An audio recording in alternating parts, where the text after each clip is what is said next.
Hi there, Buffy Stinchfield here. Have you ever heard of people talking about lifting and giving advice and saying, use your legs to lift?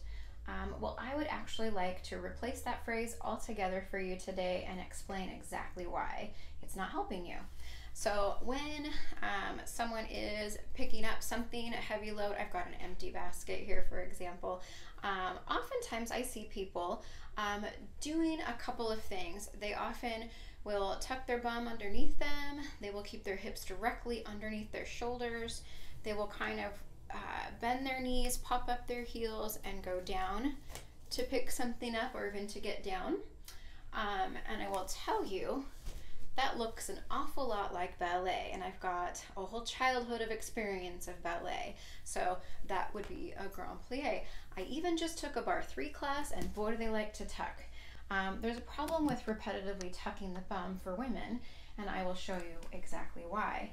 So when we bring the tailbone directly underneath us and keep it tucked underneath, we expose the pelvic floor, just the muscles, because that's all there is at the base of the pelvis is muscle. So when we go down, and we are also often collapsing here as we go down, we are putting pressure and bearing down on top of the organs and then onto the pelvic floor. Now, this is quite a risky move to do repetitively for many years, because women, we have a 50% chance of having a prolapse to some degree. That is organs coming towards the openings or even descending outside of them. So I highly recommend that you don't do the ballet plie for all of those times that you bend over and pick things up. So I'm going to show you the right way to do it and give you a new phrase and show you how much better that will be.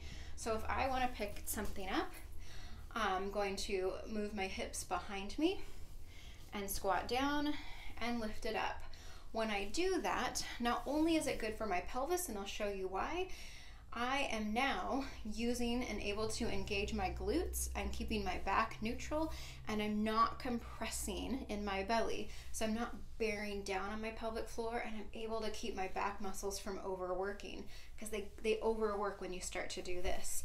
So in the pelvis, instead of that tucked posture, tucked right underneath us, when we hinge at the hips, we do this. And if we look at that pelvis now, what's almost directly underneath us, it's the bone. We actually want that pubic bone to be a structural support instead of just relying on muscles. Given enough time and enough stress, anything can fail. So the new phrase is, when in doubt, stick your bum out. It's a silly phrase, it will stick, but that's my challenge to you. We do an awful lot of bending and lifting in our life day to day. Everybody does. So you have the chance of making things a lot better for yourself or potentially a lot worse. Chronic back injuries and pelvic prolapses are quite high. I hope you guys have a good day, and if you have any questions, of course I have answers. Thank you.